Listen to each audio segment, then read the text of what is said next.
এ মুসলমান ভাইরা, আপনারা একজন পয়গম্বর নাম শুনছেন, নাম হলো সুলাইমান পয়গম্বর। পৃথিবীতে 4 জন ব্যক্তি সারা দুনিয়া শাসন করত। 2 জন ছিল কাফের আর 2 জন ছিল মুসলমান।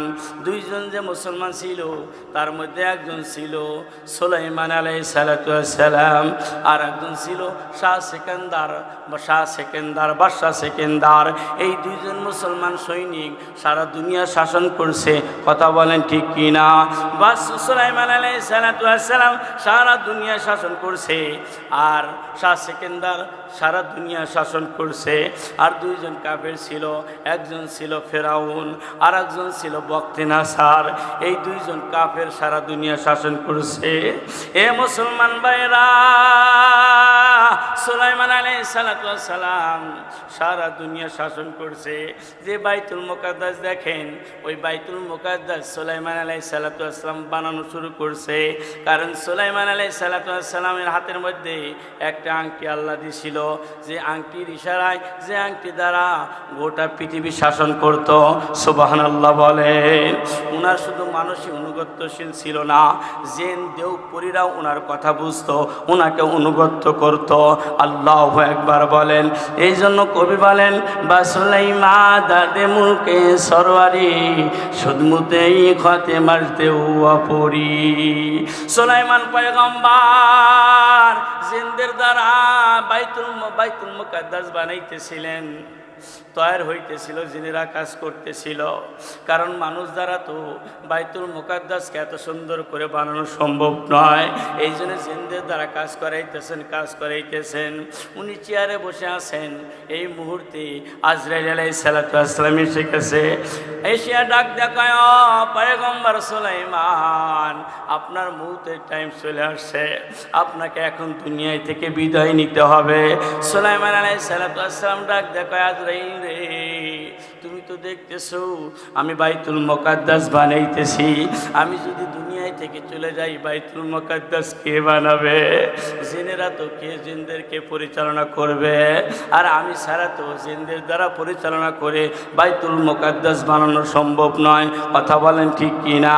এই জন্য সুলাইমান পয়গম্বর ডাক দিয়ে বলে, আজরাইল ফিরে যাও, আমার মালিককে বলো বাইতুল মুকাদ্দাস হোক, তারপরে আল্লাহ আমার নিয়ে যাবে, আমার সমস্যা নাই। এবার মালাকুল মউত ডাকতে বলেন, আল্লাহ বলছে টাইম আসছে, আল্লাহ বলছে টাইম হয়ে গেছে, আপনাকে আর সুযোগ দেওয়া যাবে না। আমি না পয়গম্বর, আমি না নবী, আল্লাহকে আমার এতটুকু সুযোগ দেবে না।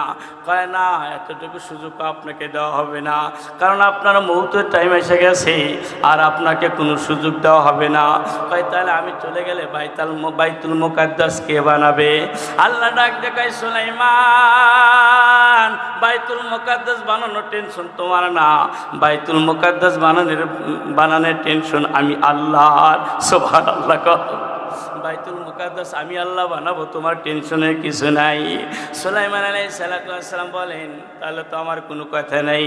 মালাকুল মউত সুলাইমান আলাইহিস সালাতু ওয়াস সালামের রূহটা নিলেন, দুনিয়ায় থেকে চলিয়া গেলেন। এদিকে জিনেরা বাইতুল মুকাদ্দাসের কাজ করতেছে। লং টাইম কাজ করার পর হঠাৎ করে দেখলেন সুলাইমান পয়গম্বর চেয়ার থেকে জমিনে পড়ে গেলেন। কি রে, সুলাইমান পয়গম্বর কখন মারা গেল? সে কেমনে চেয়ার থেকে জমিনে পড়িয়া গেল? জিনেরা কাজ বন্ধ করে সুলাইমান পয়গম্বর কাছে আসেন, উনি কখন মারা গেছেন, কিভাবে মারা গেলেন আমরা তো বুঝতেই পারলাম না। যেই লাঠিটা ভেঙে সুলাইমান পয়গম্বর জমিনে পড়ে গেছে, পরীক্ষা করতে শুরু করলেন। ওই লাঠির মধ্যে গুণ পোকা ধরাইয়া দিলেন, যে একটা লাঠি গুণ পোকা ধরে লাঠিটা শেষ হইতে কত টাইম লাগে।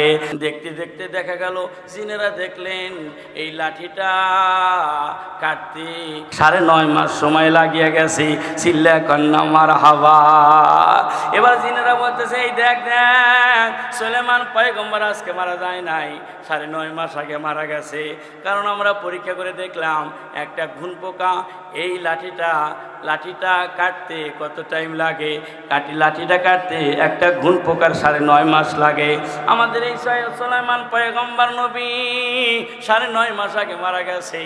আমি এই বায়ানের মাধ্যমে আপনাদেরকে বুঝাইতে চাচ্ছি, দেখেন সুলাইমান পয়গম্বর নবী হওয়ার পরেও তাকে কিন্তু মৌতের টাইমেই মরতে হয়েছে। কথা কন ঠিক কিনা?